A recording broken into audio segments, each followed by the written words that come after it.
नमस्कार दोस्तों, CCS live या रिसेट लेक्चर में आप सभी का स्वागत है। मित्रों, जैसा कि आप सब जानते हैं कि निरंतर हम यही प्रयास करते हैं कि आपके लिए विभिन्न श्रृंखलाओं के द्वारा आप तक वो सामग्री पहुंचाएं जिन्हें कई बार आप किताबों में नहीं ढूंढ पाते हैं, और यही कोशिश हमारी भी है कि आपको वो सामग्री हम उपलब्ध कराएं इन लाइव रिसेट लेक्चर्स के माध्यम से। मित्रों, बताना चाहेंगे आज से हम आपके लिए एक नई श्रृंखला शुरू कर रहे हैं और श्रृंखला का नाम है संस्कृत साहित्य का इतिहास। और इस श्रृंखला को आगे बढ़ाने के लिए एक बार फिर से हमारे साथ हमारे स्टूडियो में मौजूद हैं डॉक्टर पंकज मिश्र। डॉक्टर पंकज मिश्र एसोसिएट प्रोफेसर हैं सेंट स्टीफेंस कॉलेज के संस्कृत विभाग में, और यही चाहेंगे हम कि हम इनसे से ज़्यादा ज्ञान जो है अर्जित कर सकें। तो हम तहे दिल से स्वागत करना चाहेंगे डॉक्टर पंकज मिश्र का। डॉक्टर मिश्र, आपका स्वागत है। सबको नमस्कार। जैसे कि सूचना आपको दी गई कि हम आज से एक नई श्रृंखला शुरू कर रहे हैं, और यह श्रृंखला आश्रित है संस्कृत साहित्य का इतिहास इस विषय पर। इससे पहले कि हम इस पर विस्तृत चर्चा करें, हम संस्कृत के विषय में थोड़ा जरूर जान लें। संस्कृत नामोच्चारण मात्र से ही भारत की समस्त प्राचीन पारंपरिक विचारधारा हमारे सामने उपस्थित हो जाती है। हमारे सामने जितने भी हमारे उत्सव हैं, पर्व हैं, त्योहार हैं, संस्कार हैं, इन सारी बातें हमारे मनोमस्तिष्क में आ जाती है।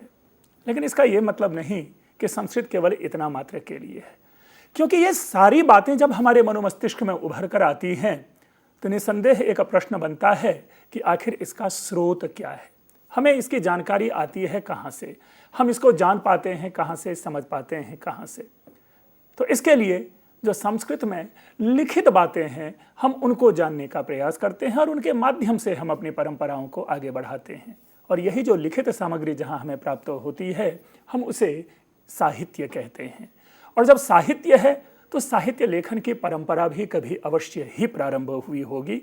तो हम वहाँ से उसको ढूंढने की कोशिश करेंगे कि संस्कृत साहित्य के लेखन की परंपरा कहाँ से प्रारंभ हुई, और साथ ही ये परंपरा कहाँ तक चली है, चली जा रही है, चलती रहेगी, इस विषय को भी देखने का प्रयास करेंगे। हम सबसे पहले ध्यान दें संस्कृत लेखन परंपरा को। मित्रों, जैसा कि हम आप सभी जानते हैं, न केवल भारतवर्ष बल्कि विश्व साहित्यिक इतिहास का प्रथम ग्रंथ होने का जिसे श्रेय है वह है ऋग्वेद। और इसमें किसी भी प्रकार का वाद नहीं है, किसी भी प्रकार का विवाद नहीं है, बल्कि यह एक स्थापित सत्य है कि विश्व का प्रथम साहित्य ऋग्वेद को माना जाता है। लेकिन प्रश्न यह उत्पन्न होता है कि क्या ऋग्वेद ही प्रथम साहित्य है? नहीं।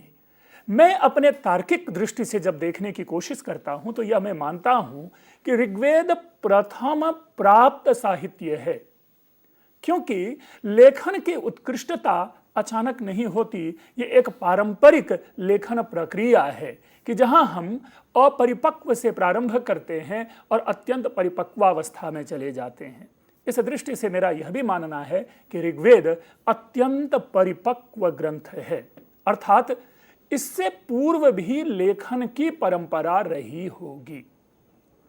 हम आप सभी जानते हैं, सिंधु घाटी सभ्यता की चर्चा करते हैं। सिंधु घाटी सभ्यता की जो लिपियां हैं, वहां पर जो कुछ चीजें लिखी गई हैं, चाहे भले उसे हम सांकेतिक कह दें या कुछ और नाम दे दें, लेकिन एक बात जरूर है कि वहां पर वैचारिक अभिव्यक्ति है, इसमें किसी भी प्रकार का विरोध नहीं है।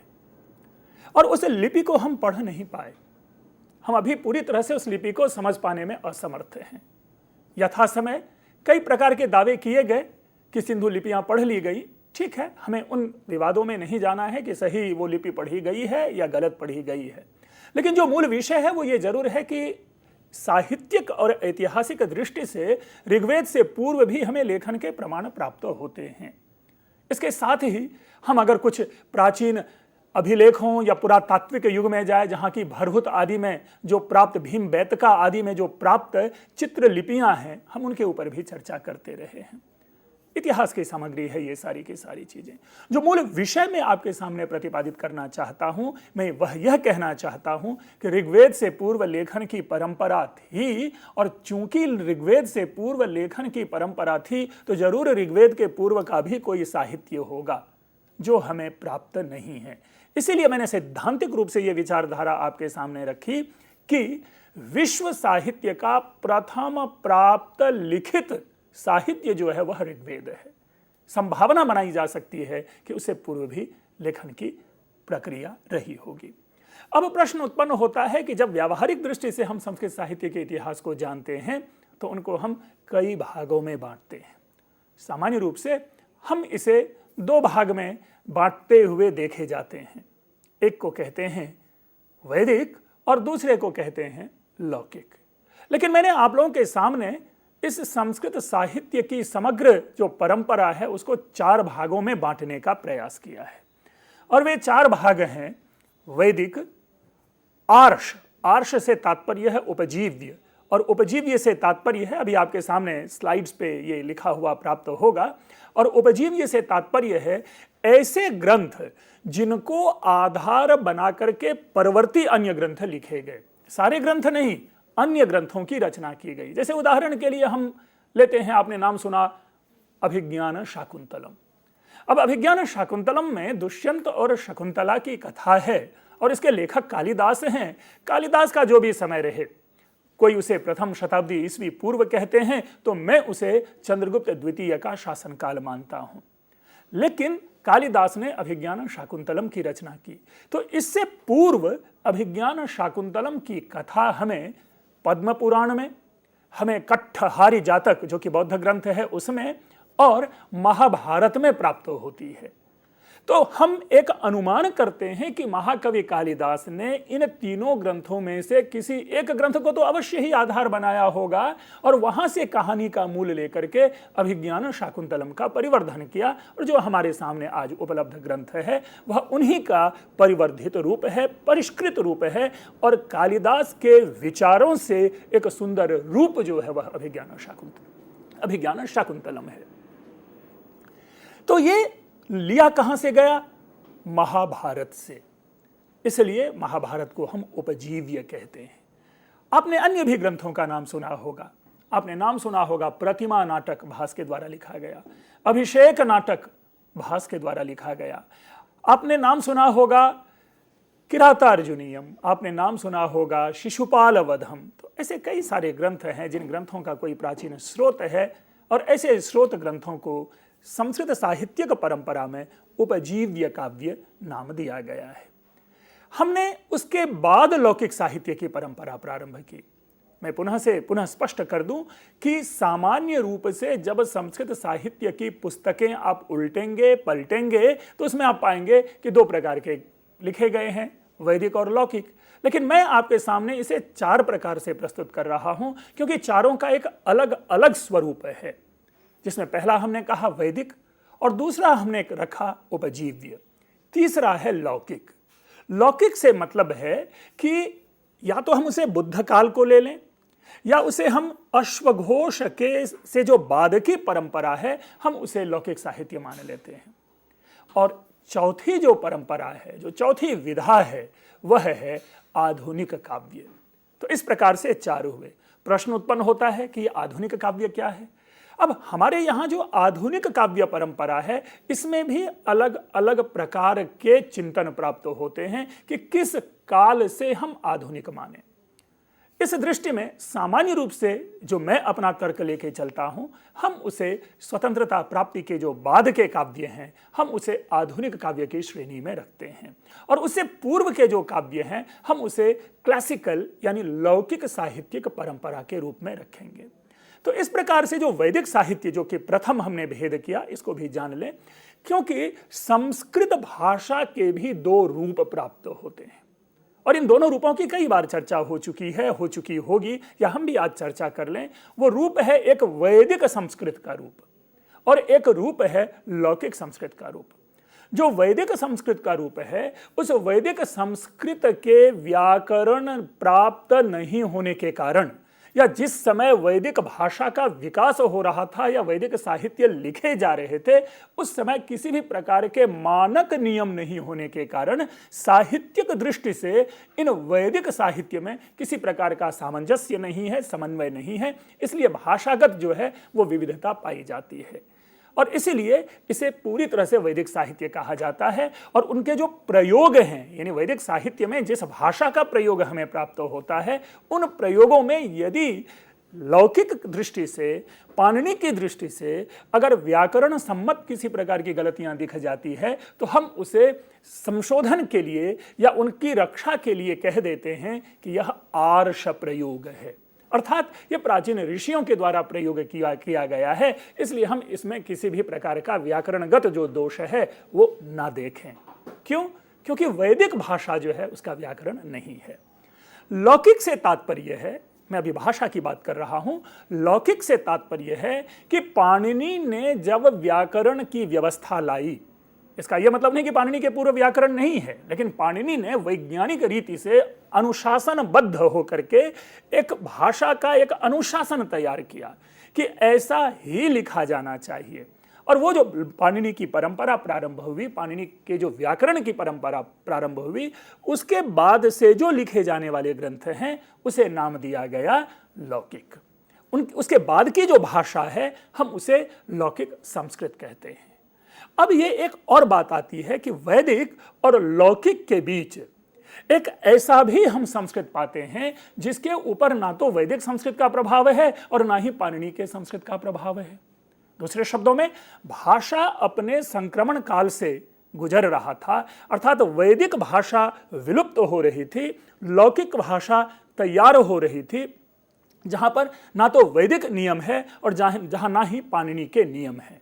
वो जो काल है वही काल रामायण, महाभारत और कदाचित प्रायः पुराणों का काल माना जाता है। जब हम विस्तृत विवेचन करेंगे उस समय हम पुराण के विषय में और स्पष्टता लाएंगे, लेकिन अभी सामान्य रूप से जो समझने की स्थिति है हमारे सामने वो यह है कि निस्संदेह रामायण और महाभारत वो पाणिनि के पूर्व की रचना है।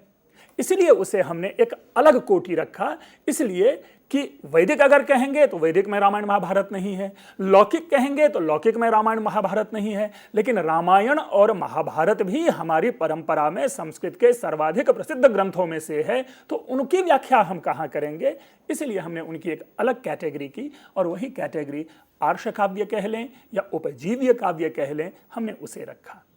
लौकिक की चर्चा हो गई है कि पाणिनि के बाद के जो साहित्य हैं, इनफैक्ट पाणिनि के बाद के साहित्य में भी हमें शीर्षासन करना पड़ता है ढूंढने के लिए, क्योंकि पाणिनि के विषय में प्राप्त होता है कि उन्होंने भी महाकाव्य की रचना की थी और वे महाकाव्य आज उपलब्ध नहीं है, लेकिन उनके द्वारा लिखे गए जो महाकाव्य है उनकी चर्चा बार बार आती है। और आप लोग सभी जानते हैं कि उस महाकाव्य का नाम है पाताल विजय या जाम्बवती विजय। इसके बाद भी और भी कई सारे ग्रंथ लिखे गए, लेकिन वास्तविक रूप से जो हमारे सामने आज प्राप्त साहित्यिक सामग्री है लौकिक संस्कृत की, वो अश्वघोष से प्रारंभ होती है। अश्वघोष ने 2 महाकाव्य की रचना की है, आप लोग जानते हैं। अश्वघोष की जो रचनाधर्मिता है वो बौद्ध धर्म से प्रभावित है, इसलिए कदाचित यदा कदा उसे बौद्ध साहित्य में भी परिगणित कर लिया जाता है, लेकिन चूंकि विशुद्ध संस्कृत में लिखा गया ग्रंथ है वो है सौंदरानंद और बुद्ध विजय, इसलिए हम यहाँ से प्रारंभ करेंगे लौकिक संस्कृत को समझने की। साहित्यिक और ऐतिहासिक भी विभेद प्राप्त होंगे, क्योंकि कई समीक्षकों का मानना है कि अश्वघोष कालिदास के बाद हुए। कई समीक्षकों का यह भी मानना है कि कालिदास अश्वघोष से पूर्व हुए, लेकिन हम इसको इस रूप में नहीं देखेंगे। हम अपने ढंग से जब जानने की कोशिश करेंगे तो हमारे लिए यही यहाँ होगा कि हम अश्वघोष को कालिदास से पूर्व लेंगे और अश्वघोष को ही एक मानक मान करके चलेंगे। अब है आधुनिक संस्कृत साहित्य के अगर प्रसार प्रचार की चर्चा करें तो सामान्य पाठक वर्ग जो कि संस्कृत से संबद्ध नहीं है उनके लिए एक कष्ट की बात होती है कि आधुनिक संस्कृत साहित्य के लिखे गए ग्रंथों के विषय में उनको जानकारी नहीं होती। इसलिए यदि हम किसी एक ग्रंथ का नाम लें तो जो सामान्य वर्ग हैं, जो सामान्य श्रोता हैं, जो सामान्य पाठक हैं, जिनकी साहित्य में रुचि है, वे साहित्य में रुचि रखने वाले हो सकता है कि जान रहे हों, लेकिन सामान्यतया आधुनिक संस्कृत साहित्य में जो लिखी गई रचनाएं हैं वो संस्कृत जगत में जितनी प्रसिद्धि को प्राप्त है उतनी प्रसिद्धि सामान्य साहित्यिक वर्ग में नहीं है। फिर भी दो चार ग्रंथ जरूर हैं जो बहुत ही प्रसिद्धि को प्राप्त हुए हैं। उनमें से एक है शिवराज विजयम। शिवराज विजयम पंडित अंबिका दत्त व्यास के द्वारा शिवाजी की एक तरह से बायोग्राफी को लेकर के लिखा गया आधुनिक शैली में ग्रंथ है। आधुनिक संस्कृत साहित्य के समीक्षकों ने इसे उपन्यास की श्रेणी में रखा है, लेकिन ध्यान रखेंगे मेरा यहां पर भी विरोध है, क्योंकि संस्कृत साहित्यिक समीक्षा जगत में औपन्यासिक विधा नहीं है, वहां पर केवल कथा और आख्यायिका है। इसीलिए जो उपन्यास शब्दावली है हम इसको इस रूप में कहते हैं कि हिंदी से ली गई यह विधा है और उस औपन्यासिक विधा को आरोपित कर दिया गया है संस्कृत रचना विधा के ऊपर। अभी हमें इसकी टिप्पणी आवश्यक हमारे लिए नहीं है, जब हम इस विषय की चर्चा करेंगे तो वहां पर हम विशद इसके ऊपर टिप्पणी करेंगे। अभी हमें तो केवल आधुनिक संस्कृत साहित्य को इंट्रोड्यूस करना है आपके सामने, आपको जानकारी देनी है कि आधुनिक संस्कृत साहित्य एक है विधा और इसमें हर प्रकार के ग्रंथ लिखे गए हैं। जितनी भी विधाएं हो सकती है उन सारी विधाओं में संस्कृत साहित्य की रचना हो सकती है, चाहे वो विधा आपको हिंदी रचना से बोरो की गई हो, चाहे वो जापानीज से हो, चाहे विश्व के किसी और भी साहित्य से ली जाने वाली विधा हो। उदाहरण के लिए आप लोग सभी जानते हैं कि जापान में एक जापानीज लिटरेरी एक कह सकते हैं विधा है जिसको कहते हैं हाइकू, और संस्कृत जगत में आज हाइकू बहुत अधिक लिखे जा रहे हैं। इसी प्रकार जो हिंदी की विधा है, कव्वालियाँ हैं, गज़ल है और जो भी शेर हैं, ये सारी बातें भी संस्कृत में आधुनिक जगत में हमारे जो आधुनिक कवि हैं वो भरपूर लिख रहे हैं और खूब लिख रहे हैं। तो इसलिए जब हम आधुनिक संस्कृत साहित्यिक विधा को जानने की कोशिश करेंगे तो उस समय इसकी चर्चा करेंगे। अब हम आते हैं वेद के ऊपर। हम वैदिक साहित्य की चर्चा करें।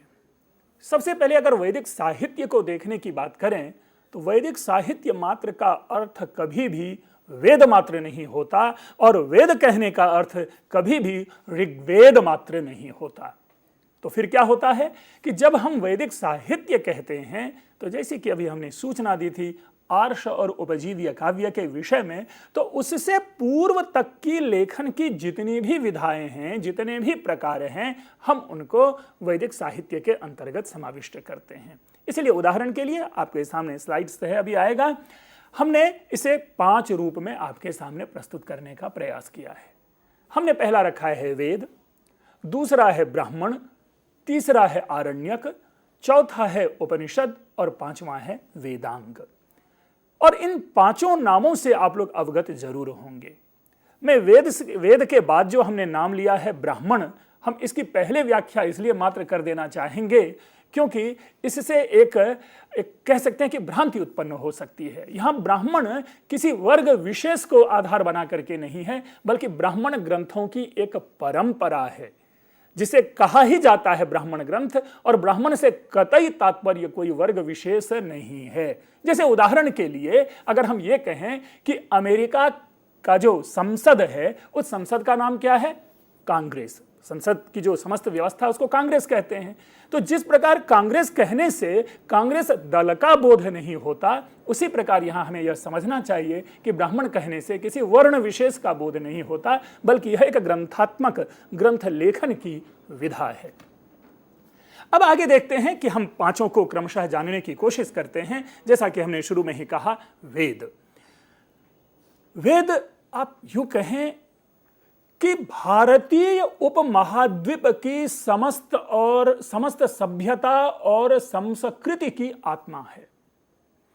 हम आज जो कुछ भी कहते हैं, अपने साहित्यिक स्रोत की बात कर लें, ऐतिहासिक स्रोत की बात कर लें, प्राचीन इतिहास को जानने का प्रयास कर लें, हम वेद में सर्वप्रथम डुबकी लगाने का प्रयास करते हैं और जानने की कोशिश करते हैं कि वेद में उन विषयों के विषय में क्या क्या बातें बताई गई है। तो वेद का अर्थ ही है ज्ञान, पूरी तरह से जो वेद शब्द का ही अर्थ है ज्ञान। तो ज्ञान का जो कोश है, ज्ञान का समुच्चय है, भारतीय सांस्कृतिक निधि का जिसे हम कह सकते हैं कि विश्व कोश है, तो वह है वेद। और ये वेद 4 हैं। 4 वेद हैं इस रूप में। ऋग्वेद है, यजुर्वेद है, सामवेद है और अथर्ववेद है। ये चारों वेद भी बहुश्रुत है। आप सब लोगों ने अच्छी तरह से इसके विषय में सुना होगा। प्रश्न होता है कि वेद का काल हम कहां स्थापित करें। इन काल को, इस इतिहास को जानने के लिए 2 विषयों को समझना सर्वाधिक जरूरी है। एक यह परंपरा चली आ रही है जिस परंपरा में हमेशा यह कहा जाता है कि सिंधु घाटी सभ्यता पहले है और वैदिक सभ्यता बाद में है। दूसरी परंपरा यह कहती है कि वैदिक सभ्यता पहले है और सिंधु घाटी की सभ्यता बाद में है, और यहीं से हमारा एक विभेद प्रारंभ होता है। मुझे इसमें किसी भी एक परंपरा को लेकर के बात नहीं करनी है। हम केवल इतना मात्र हम बात करेंगे, इसके विषय में चर्चा करेंगे कि जैसा शुरू में ही कहा गया कि न केवल भारत बल्कि विश्व में जो साहित्य लेखन की परंपरा का जो मूल है वह ऋग्वेद है। सर्वप्रथम ग्रंथ ऋग्वेद है। अब उनकी काल की सीमा को हम कहां स्थापित करें, यह तर्क का विषय है, क्योंकि किसी भी काल को जानने के लिए हम 2 प्रकार की सीमाओं का निर्धारण करते हैं। एक निम्न सीमा जो नीचे की सीमा है और एक ऊपरी सीमा। हम पीछे कहां तक ले जा सकते हैं और नीचे कहां तक ले जा सकते हैं। नीचे के लिए भी जैसे कि चर्चा आई है, अभी ब्राह्मण ग्रंथों में वेदों की चर्चा मिलेगी, आरण्यक ग्रंथों में वेदों की चर्चा मिलेगी, उपनिषदों में वेदों की चर्चा मिलेगी, वेदांगों में वेदों की चर्चा मिलेगी। तो निस्संदेह अगर ब्राह्मण ग्रंथों में वेदों की चर्चा है तो ब्राह्मण ग्रंथ से पूर्व लिखे गए होंगे, तो हम निम्न सीमा जो है ब्राह्मण ग्रंथ को रखेंगे। लेकिन ऊपरी सीमा कठिनाई है, हम इसे कहां तक ले जाएं, क्योंकि इसके लिए हमारे पास कोई बाह्य सामग्री प्राप्त नहीं होती।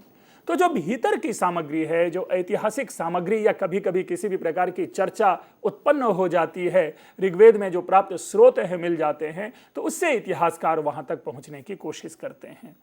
इसीलिए अब जैसे एक छोटा सा उदाहरण लें, ऋग्वेद में एक पंक्ति आई है, सक्तुमिव तितौना। हालांकि अर्थावबोध नहीं हुआ होगा, लेकिन जब सुनेंगे तो बड़ी सरलता से अर्थ का अवबोध हो जाएगा कि यहाँ वाणी के विषय में चर्चा की जा रही है और वाणी के विषय में निर्देश दिया जा रहा है कि हम अपने वाणी का प्रयोग इस रूप में करें जिस रूप में हम सत्तू को छान करके पीते हैं। अर्थात सत्तू के जितने भी डर्ट हैं, जिनकी गंदगी है और जो उनमें पेय नहीं है, उनको हम बाहर निकाल देते हैं और निचोड़ जो कि हमारे शारीरिक उपयोग के लिए आवश्यक है उसको पीते हैं। उसी प्रकार हमें अपनी वाणी का प्रयोग करना चाहिए, अर्थात हमारी वाणी में, हमारी भाषा में किसी भी प्रकार का दोष नहीं होना चाहिए। अब यहाँ जो सत्तू शब्द है, सत्तू आज भी हमारे यहाँ एक खाद्य पदार्थ है और पेय पदार्थ है। खास करके उत्तरी भारत में, खास करके बिहार और उत्तर प्रदेश में इसकी बहुतायत है और लोग बड़े ही चाव से इसे पान में लाते हैं, खान में लाते हैं। लेकिन जब हम इसकी परंपरा को ढूंढने की कोशिश करते हैं तो हम पाते क्या है कि ऋग्वैदिक काल में लोग सत्तू पीते होंगे। तो इस रूप से हम वहां के उस समाज तक जाने की कोशिश करते हैं और यह भी जानते हैं कि सत्तू किस चीज से बनाए जाते हैं, किस चीज से बनाए जाते होंगे। तो फिर वहां पे हम जौ की चर्चा करते हैं, चना की चर्चा करते हैं, गेहूं की चर्चा करते हैं, क्योंकि ये जो ग्रेन्स हैं, ये जो अन्न है, ये जो अनाज है, इनको पीस करके ये बनाया जाता है और तदनुसार इस निष्कर्ष पे पहुंचा जाना चाहिए, पहुंचा जाता है कि उस समय ये अन्न भी उपजाए जाते होंगे। तो वेद में जो अंतः में जो स्थित स्रोत है, उन स्रोतों के आधार पर हम वेद के इतिहास को जानने का प्रयास करते हैं और कदाचित वेद के इतिहास को जानने का प्रयास किया जाता रहा है। ऋग्वेद जैसा कि आप जानते हैं कि इसमें 10 मंडल हैं और 1028 सूक्त हैं। अर्थात सूक्त ये क्या है? मंत्रों का जो समुच्चय है, मंत्रों का जो समूह है, वह पूरा का पूरा एक सूक्त है। जैसे उदाहरण के लिए अगर यह कहा जाए कि अग्नि सूक्त, तो अग्नि सूक्त कहने मात्र से बोध होता है कि अग्निदेव से संबद्ध कुछ मंत्र होंगे इसमें। ऋग्वेद का प्रथम मंडल का जो प्रथम सूक्त है वह अग्नि सूक्त है और उसका प्रथम मंत्र ही है अग्निमीडे पुरोहितम यज्ञस्य देवमृत्विजम होतारम रत्न धातमम। ये जो मंत्र हैं इस अग्नि सूक्त में ऐसे कुल 9 मंत्र हैं। तो इस प्रकार ये 1028 सूक्त हैं। इस स्ट्रक्चर की भी चर्चा हम बाद में करेंगे ऋग्वेद अथर्ववेद आदि से संबद्ध होकर के। इसी प्रकार यजुर्वेद है, जो यजुर्वेद पूरी तरह से यज्ञात्मक विधान हमारे सामने लाता है। यजुर्वेद में 40 अध्याय हैं। उन्हीं 40 अध्यायों में एक 40वां अध्याय है, जो अध्याय ईशावास्योपनिषद नाम से प्रसिद्ध है, तो यजुर्वेद है। फिर सामवेद है। सामवेद में साम शब्द जो है वो गान का द्योतक है, और सामवेद प्राचीन जो गान परंपरा है, अर्थात ऋग्वेद के कुछ सेलेक्टेड मंत्र जो कि गेय हैं, उन गेय मंत्रों को का समुच्चय एक बना करके ये सामवेद है, जो हम गायन विधा में लाते रहे हैं। और आश्चर्य ये है कि भारतीय जो गायन पद्धति है, भारतीय गायन परंपरा है, या तथाकथित आज जिसे हम सारे गामा आदि जो चर्चा में लाते हैं, इन सब का प्रारंभिक प्राचीन और प्रथम रूप सामवेद में ही प्राप्त होता है। इसके बाद है अथर्ववेद। मैं बहुधा जब अपना कहीं कोई क्लास में ले रहा होता हूँ, कक्षा ले रहा होता हूँ, तो मैं हमेशा कहता हूँ कि आधुनिक भारतीय संस्कृति जहाँ से प्रादुर्भूत हुई है, या हमारी संस्कृति को सर्वाधिक जिन 2 ग्रंथों ने प्रभावित किया है, वह है अथर्ववेद और वह है पुराण। यानी आज भी भारतीय समाज अथर्ववेद और पुराणों के सर्वाधिक निकट देखे जाते हैं। छोटा मोटा उदाहरण ले लें, हम आप सभी जानते हैं जादू टोना आदि। अब ये जादू टोना आया कहां से? ये विशुद्ध रूप से आप अथर्ववेद में पाएंगे। सांप के झाड़ने के मंत्र, यद्यपि आज अब ये सारी परंपराएं विनष्ट होती जा रही हैं, लेकिन एक किसी खास काल में ये सारी बातें हमारे समाज में रही हैं। आज भी सुदूर गांवों में ये सारी बातें देखी जाती हैं, झाड़ फूंक आदि। तो इनका जो मूल है वो अथर्ववेद में है। इनमें कई ऐसी ऐसी बातें बताई गई है कि अमुक मंत्रों के उच्चारण से अमुक कार्य हमारा सिद्ध हो जाता है, अमुक कार्य हमारा सिद्ध होता है। तो इस प्रकार ये जो अथर्ववेद है, हम हमेशा कहते हैं कि अथर्ववेद भारतीय परंपरा, भारतीय समाज और भारतीय विचार के सर्वाधिक निकट हैं, भले ही आज उन विचारों में परिवर्तन आ रहा हो। ठीक पुराण को जोड़ा, लेकिन पुराण की चर्चा हम पुराणों के संदर्भ में करेंगे। तो इस प्रकार ये 4 वेद हैं, और इन वेदों को हमें भूलना नहीं चाहिए। इन वेदों के जो प्राप्त ज्ञान हैं वो सर्वत्र आपको दिखते होंगे। इनकी सूक्तियां, इनके मंत्र, इनके विषय ये सर्वत्र दिखते हैं। जब मैं एक एक मॉड्यूल लेके चर्चा करूंगा, जिस दिन हम ऋग्वेद की चर्चा करेंगे, उस दिन ऋग्वेद की सारी बातों को लेंगे। आज केवल आपके सामने मैं इतना मात्र लेकर के आया हूं कि मैं चारों जो समग्र संस्कृत साहित्य का इतिहास है, उनका ग्राफ, उनका एक स्ट्रक्चर आपके सामने प्रस्तुत करूं। ठीक है, तो आज बस इतना ही। आगे फिर हम मिलते हैं।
नमस्कार। हम अपनी दूसरी श्रृंखला शुरू कर रहे हैं। हमने ऋग्वेद आदि के विषय में जाना था, हम ब्राह्मण ग्रंथों के विषय में जाने। जब मंत्र आदि की रचना हुई तो उन मंत्रों का अभिप्राय क्या है, उन मंत्रों के माध्यम से ऋषि हमें क्या बताना चाह रहे हैं। यह आवश्यक नहीं कि सबके लिए यह सरल हो, आसान हो समझना। जैसा कि मैंने शुरू में ही कभी एक ऋग्वेद के मंत्र का उच्चारण किया था कि अग्निमीडे पुरोहितम यज्ञस्य देव मृत्विजम होतारम रत्न धातमम। अब इस मंत्र का अर्थ क्या है, इस मंत्र में ऋषि कहना क्या चाहते हैं। इन चीजों की स्पष्टता के लिए यह आवश्यक था कि इन मंत्रों की व्याख्या हो।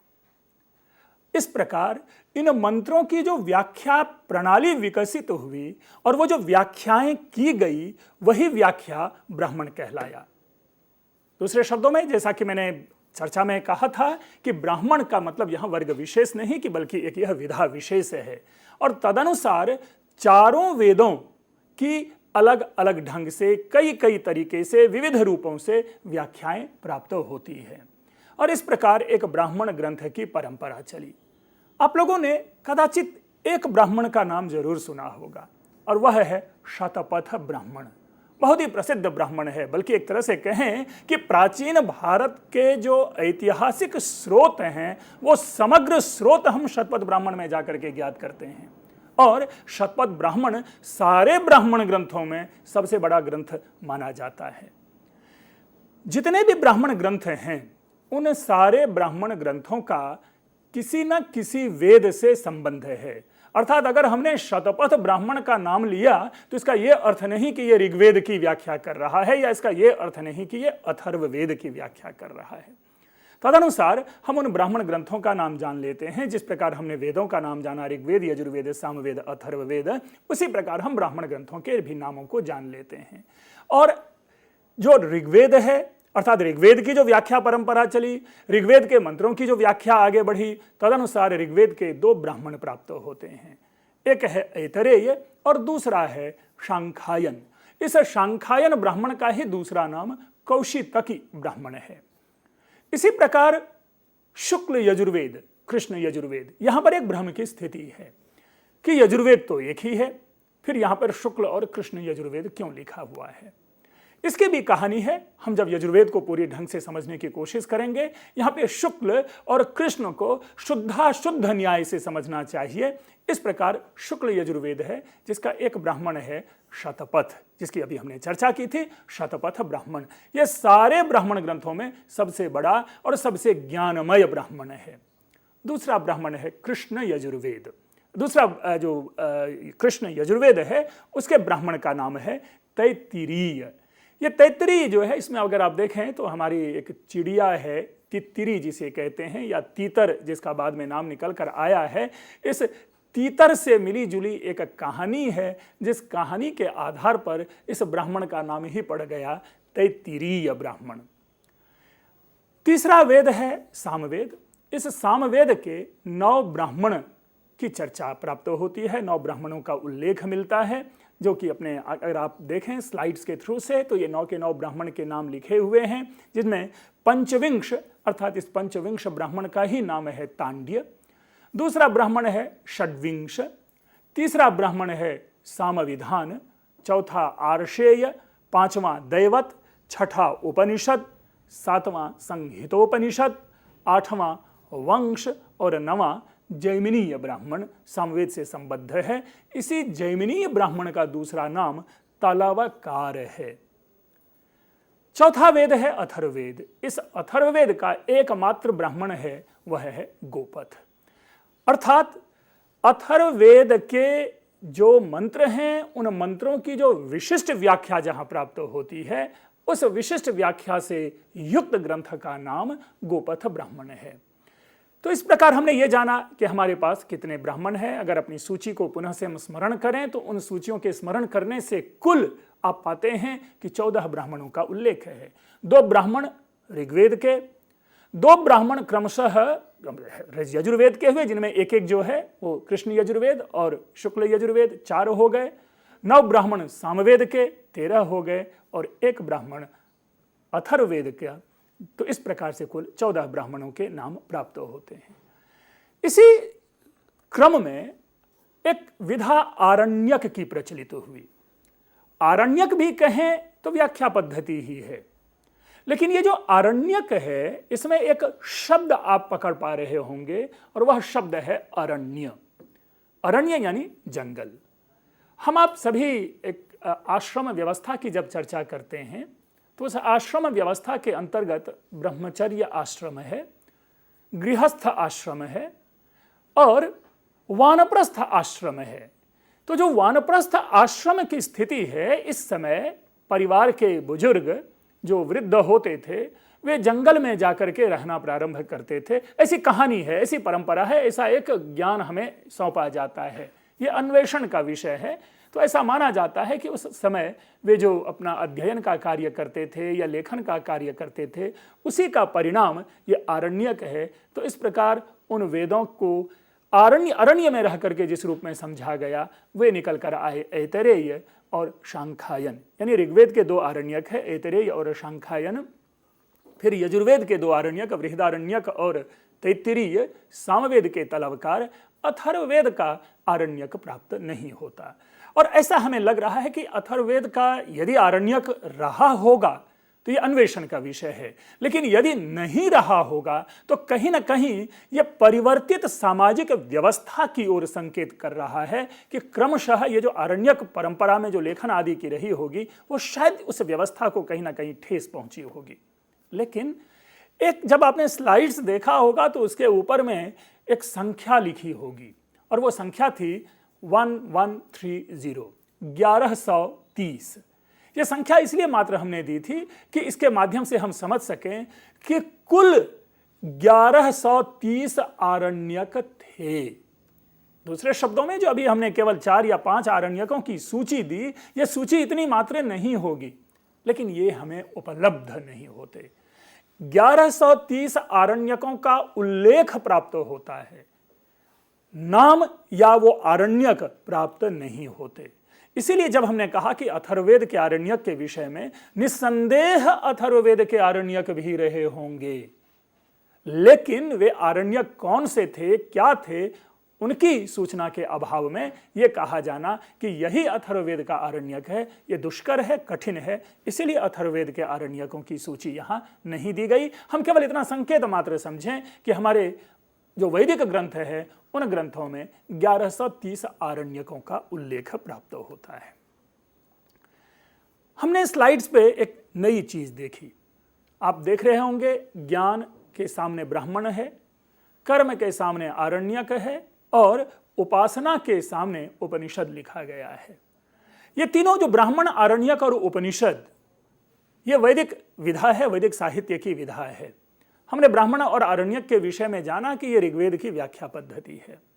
इसी तरह से हम उपनिषद को भी कह सकते हैं। उपनिषद का सामान्य अर्थ होता है रहस्य, लेकिन हम इसकी चर्चा और आगे करेंगे कि रहस्य मात्र ही उपनिषद का अर्थ नहीं है। जो ब्राह्मण ग्रंथ है, उन ब्राह्मण ग्रंथों का जो मूल जो प्रतिपाद्य है वह है ज्ञान। इसी प्रकार जो आरण्यक ग्रंथों का प्रतिपाद्य है वह है कर्म, और जो उपनिषद है उसका प्रतिपाद्य है उपासना। अर्थात उपासना पद्धति का विश्लेषण यहां पर हम उपनिषद में प्राप्त करते हैं। एक चीज और ध्यान लें, यहां पर इस उपासना का अर्थ उपवास नहीं है कि पूरे दिन हमने भोजन नहीं किया।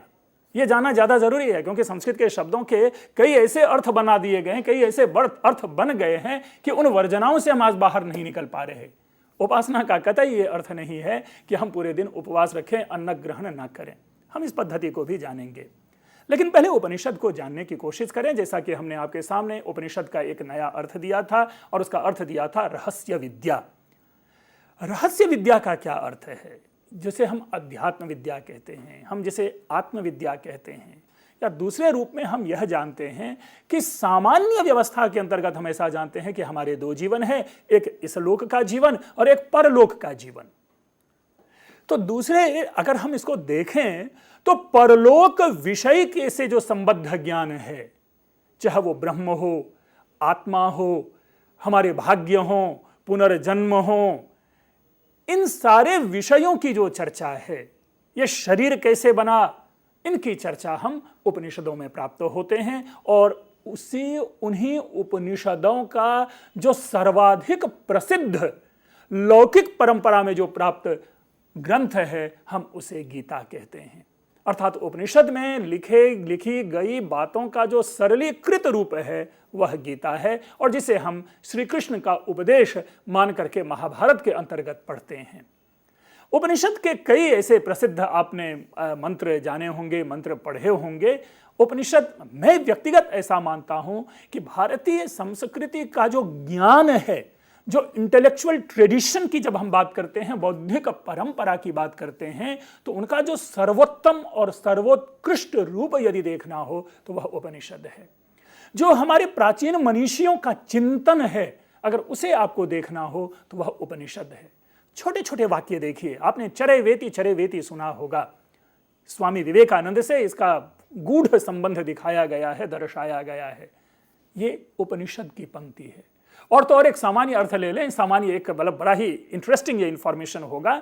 बहुधा हम लोग जीवन में एक पंक्ति गाते हैं, हरे राम राम राम हरे हरे, हरे कृष्ण कृष्ण कृष्ण हरे हरे। यह उपनिषद वाक्य है, ये उपनिषद से ली गई पंक्ति है। हमें जिसका ज्ञान नहीं है, हम नहीं जानते, सामान्य लोग नहीं जानते कि यह उपनिषद का मंत्र है। कलि संतरणोपनिषद एक उपनिषद है जिस उपनिषद की यह पंक्ति है। अस्तु, इसी प्रकार आपने सुना होगा, उत्तिष्ठ जाग्रत प्राप्य वरान निबोधत, उठो जागो और बड़ों की संगति प्राप्त करो और लोगों को जगाओ।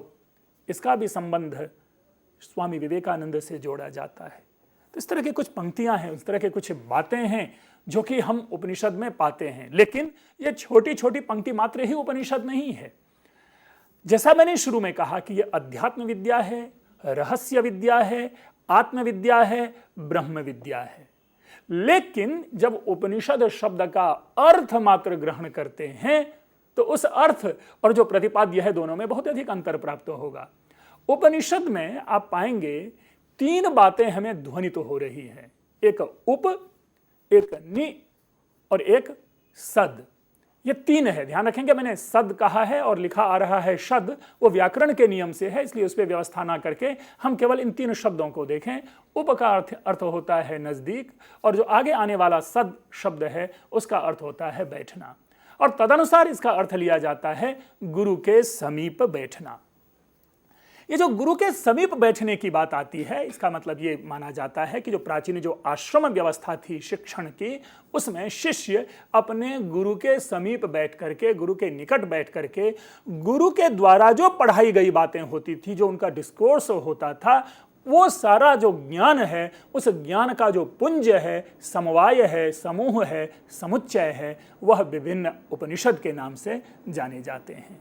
एक आपने अभी श्लोक आप देख रहे होंगे, उपनिषद लिखा हुआ है, उपनिषद के नीचे एक श्लोक है, और वह श्लोक है ईश केन कठ प्रश्न मुंड मांडूक्य तित्तिरिः ऐतरेयम च छांदोग्यम बृहदारण्यकम दश। ये मंत्र हमारे लिए प्रमाण नहीं है। इनके नीचे एक और शब्द आपने देखा होगा, लिखा हुआ था मुक्तिक। एक उपनिषद है मुक्तिकोपनिषद। उस मुक्तिकोपनिषद में इन 10 उपनिषदों के ग्रंथ मिलते हैं। लेकिन उपनिषद हैं कितने? उपनिषदों की संख्या आज भी अज्ञात है। यह मैं पूरी तरह से पूरे तर्क के साथ कह रहा हूं। कदाचित कहीं कहीं 108 उपनिषदों की चर्चा आती है, लेकिन चौखंबा जो प्रकाशन है उससे 128 उपनिषदों का प्रकाशन एक अलग रूप में किया गया। जो 108 उपनिषद थे, आज उनकी संख्या क्या है? 128 उपनिषद हैं। और इन 128 उपनिषदों में भी कई ऐसे उपनिषद हैं जिन उपनिषद की अलग प्रतिलिपि प्राप्त होती है, लेकिन उनके नाम उसमें समाविष्ट नहीं है। तो इस प्रकार ये एक निश्चित रूप में कहना कि 108 उपनिषद है या 10 उपनिषद हैं या 11 उपनिषद हैं या 128 उपनिषद हैं, इन संख्याओं में अभी विनिश्चितता की स्थिति नहीं है। लेकिन एक अकादमिक लाभ की दृष्टि से एक बातें प्रचलित जरूर है कि इन सारे उपनिषदों में जो सर्वाधिक प्रामाणिक उपनिषद जिन्हें माना जाता है वह माना जाता है जिन पर शंकराचार्य ने कमेंट्री की, जिन पर शंकराचार्य ने भाष्य किया। और तदनुसार जो अभी 10 उपनिषदों का आपने नाम पाया, उन 10 उपनिषदों के ऊपर शंकराचार्य के भाष्य प्राप्त होते हैं। यद्यपि जो मेरी सूचना है उस सूचना के अनुसार 11 उपनिषदों के ऊपर शंकराचार्य के भाष्य मिलते हैं, इसलिए वो 11 उपनिषद सर्वाधिक प्रसिद्ध उपनिषद है। लेकिन पुनः एक प्रश्न रह जाता है, श्वेताश्वतरोपनिषद जो कि सारे प्रसिद्ध उपनिषदों में से एक है, इस उपनिषद के ऊपर शंकराचार्य का भाष्य प्राप्त नहीं होता। मैं इनकी सूचना केवल इसलिए दे रहा हूं कि हम केवल निष्कर्ष इस रूप में ना ले लें कि शंकराचार्य के भाष्य इस पर उपलब्ध हैं तो इसीलिए 10 या 11 उपनिषद हैं, और जिन पर भाष्य उपलब्ध नहीं है वे उपनिषद नहीं हैं, इन निर्णयों पे ना जाए, बल्कि ये गहन गवेषण का विषय है। हम लोग इसको गवेषणा के रूप में जान करके स्थापित कर सकते हैं कि कितने मान्य उपनिषद हैं। इसी तरह जो उपनिषद जो भी चर्चा आई, ईशोपनिषद, केनोपनिषद, कठोपनिषद, मांडुक्योपनिषद आदि, आपने आरुणि का नाम सुना होगा, नचिकेता का नाम सुना होगा, धौम्य का नाम सुना होगा, श्वेतकेतु का नाम सुना होगा, इवन गार्गी, मैत्रेयी और याज्ञवल्क्य, राजा जनक, अष्टावक्र, ऐसे जो कुछ नाम सुने होंगे, उनका जो ज्ञान का स्रोत, जहां उनकी जो चर्चाएं हुई हैं, उनके जो संवाद हुए हैं, उनके जो शास्त्रार्थ हुए हैं, वे जहां हमें प्राप्त होते हैं वह उपनिषद है। मैं एक और सूचना दे दूं, ये जिज्ञासा मात्र है, क्विज जिसे हम कहते हैं उस रूप में जान लें कि जितने उपनिषद हैं उनमें एक प्रश्न ये बनता है कि सबसे बड़ा उपनिषद कौन है और सबसे छोटा उपनिषद कौन सा है। तो यहां इसका उत्तर आसान है और इसमें कोई विवाद नहीं है। सबसे छोटा उपनिषद मांडुक्योपनिषद को माना जाता है। देखिए, जो ईशावास्योपनिषद है उसमें 18 मंत्र हैं, केवल 18 मंत्र हैं, और जो मांडुक्योपनिषद है इससे भी कम मंत्रों की संख्या मांडुक्योपनिषद में प्राप्त होती है, इसलिए ये सर्वाधिक, जिसको कहते हैं लघुतम उपनिषद है। और जो सबसे बड़ा उपनिषद माना जाता है वह है बृहदारण्यकोपनिषद।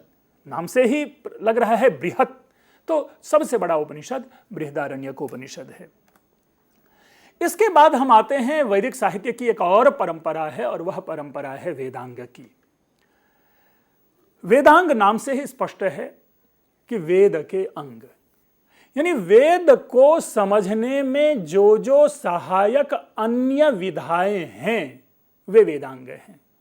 वेदांग कहने से एक अर्थ यह भी निकलता है कि ऋग्वेद का कोई हिस्सा या अथर्ववेद का कोई हिस्सा, ऐसा नहीं है, बल्कि यहां वेदांग को यह समझना चाहिए कि समस्त वेद को समझने में जो सहायक प्रक्रिया है वह वेदांग है।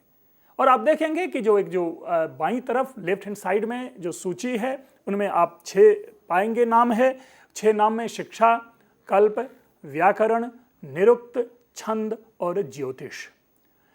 अब अंग इसलिए कहा गया, हम आप सभी जानते हैं कि हम किसी भी वस्तु को प्रस्तुत करने के लिए एक रूपक का निर्माण करते हैं, और उन्हीं रूपकों में वेद को एक विराट पुरुष माना गया कि मानो वेद एक पुरुष है। अब वेद अगर पुरुष है तो स्वाभाविक रूप से उसके नाक क्या हैं, उसके कान क्या हैं, उनके हाथ क्या हैं, उनकी आंखें क्या हैं, उनका मुख क्या है, उनके पैर क्या हैं आदि इस तरह की जिज्ञासा होती है। तो उस रूपक की जो परिकल्पना की गई तदनुसार, और यह भी परिकल्पना एक चीज मैं बता दूं कि यह बहुत प्राचीन परिकल्पना नहीं है, बल्कि वैदिक काल की परिकल्पना नहीं की है, बल्कि जो साहित्यिक विकास की जो धारा है उसके अंतर्गत की गई ये परिकल्पना है। और तदनुसार शिक्षा को घ्राण माना गया, नासिका माना गया, अर्थात वेद की जो समस्त बातें हैं उनको शिक्षा के माध्यम से ही हम भांप लेते हैं। जैसे नहीं कहते कि सूंघ करके किसी चीज की जानकारी ले लेना, तो इसलिए शिक्षा को यहां पर नासिका कहा गया, घ्राण कहा गया। कल्प है, कल्प हाथ, कल्प को दोनों हाथ कहे गए। आप लोग सभी जानते हैं कि हाथ के बिना कोई कार्य नहीं, तो कल्प के बिना जो वेद के निर्देश है उनको जान पाना, उनका अनुष्ठान कर पाना, उनको समझ पाना कठिन होता है। व्याकरण मुखम व्याकरणम स्मृतम ऐसा कहा जाता है। तदनुसार जो वेद के मुख हैं वह व्याकरण है, अर्थात कोई भी चीज अभिव्यक्त करना हो, कोई भी चीज निकाल करके प्रस्तुत करना हो, लोगों को संप्रेषणीय बनाना हो, तो उसके लिए मुख की आवश्यकता है। बिना स्वर के कोई बातें दूर तक नहीं पहुंचाई जा सकती। तदनुसार बिना व्याकरण से वेद की अन्य बातों की जानकारी नहीं दी जा सकती। फिर निरुक्त है। निरुक्त को श्रोत्र अर्थात कान कहा गया, छंद को पैर कहा गया, यानी पैरों के माध्यम से हम विचरण करते हैं, चलते हैं। तो वैदिक ज्ञान जो है वो उसी छंद के माध्यम से हमारे तक पहुंचता है। और आखिर में है ज्योतिष। ज्योतिष को आंख कहा गया उस विराट पुरुष को, यानी जिस प्रकार हम आंख से वस्तु को देखते हैं उसी प्रकार ज्योतिष से भी हम अपने भूत को या भविष्य को या वर्तमान को जानने अर्थात देखने का प्रयास करते हैं। तो इस प्रकार से ये 6 हमारे सामने वेदांग की परिकल्पना है, वेदांग की चर्चा की गई है और यहीं पे वैदिक साहित्य खत्म होती है। लेकिन इसी बीच में एक और सूचना आपको दे दूं, ये जो कल्प है जिसकी अभी चर्चा आई है, जो दूसरा वेदांग हमने कहा, ये कल्प 4 हैं और इन्हीं कल्पों में से एक कल्प शुल्व सूत्र है, जिस शुल्व सूत्र से ही जो आधुनिक ज्यामिति है, जियोमेट्री है, इसका उद्भव माना जाता है।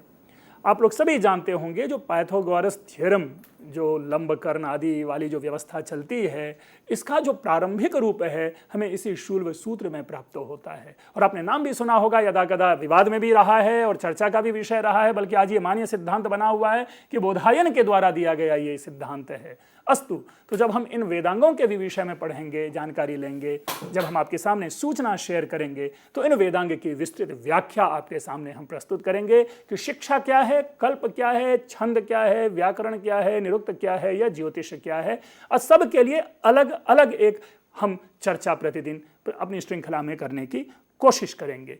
तो यहां तक हमारा वैदिक साहित्य की संरचना मात्र थी, यह सूचना मात्र है, संकेत मात्र है कि वैदिक साहित्य की समग्रता को अगर जानना हो, वैदिक साहित्य के अंतर्गत किन किन विषयों का अध्ययन किया जाता है, तो हमने आपके सामने संक्षिप्त तरीके से इनकी सूचना दी।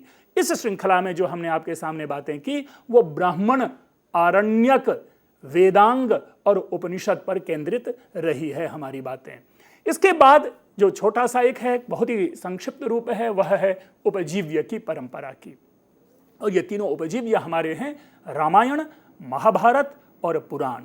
ध्यान रखेंगे, हमारे लिए रामायण, महाभारत और पुराणों की कहानी आवश्यक इस संदर्भ में नहीं है, क्योंकि रामायण की कहानी घर घर की कहानी है, महाभारत की कहानी जन जन की कहानी है और पुराण की कहानी जो है हमारी सभ्यता और संस्कृति की कहानी है। लेकिन हम ये जानने की कोशिश करेंगे कि रामायण के भाग कितने हैं, रामायण के अंश कितने हैं, रामायण की रचना कब की गई होगी, या रामायण का रूप कब तक चला आ रहा है, अन्य इनसे निकलने वाले और अन्य ग्रंथ कितने हैं, रामायण का प्रभाव अन्य भारतीय साहित्य पर किस रूप में है। इसी प्रकार महाभारत को भी जानने की कोशिश करेंगे। और रामायण और महाभारत के विषय में विशेष सूचना तो ये अवश्य ही हमें समझ लेनी चाहिए कि यह किसी एक कालखंड की रचना नहीं है। वस्तुतः यह एक विकसनशील काव्य है, ये एक डेवलपिंग टेक्स्ट है, अर्थात समय बदलता गया, समय चलता गया और लोग आकर के उनमें अपने अपने विषय को जोड़ते चले गए। हम ये नहीं कह सकते कि एक निश्चित वर्ष में रामायण की रचना हुई है या महाभारत की रचना हुई है या इसी प्रकार पुराणों की रचना हुई है, क्योंकि कई सारे तो ऐसे पुराण हैं जो कि मैं समझता हूं कि 1857 के बाद भी पुराणों में कई सारी बातें जोड़ी गई है। एक उदाहरण ले लें आप, पुराणों में एक पुराण है भविष्य पुराण। उस भविष्य पुराण में कहा गया है रविवारे च संडे च फाल्गुने चैव फरवरी, यानी रविवार को हम संडे कहेंगे और फाल्गुन को फरवरी रूप में जानेंगे। इसी तरह से आप उसमें पाएंगे भविष्य पुराण में जॉर्ज पंचम की चर्चा है, विक्टोरिया की चर्चा है, बाबर की चर्चा है। तो अगर पुराणों में प्राप्त होने वाले ऐसे पद्य हैं तो हम इन पुराणों की रचना को प्राचीन काल नहीं ले जा सकते, ईसवी पूर्व नहीं ले जा सकते, गुप्ता पीरियड नहीं ले जा सकते, बल्कि तभी हमने कहा कि यह एक विकसनशील परंपरा है, यह एक डेवलपिंग ट्रेडिशन है कि लोग अपनी अपनी रुचि से, अपनी अपनी गतिमति से इनमें सूचनाओं को देते चले गए।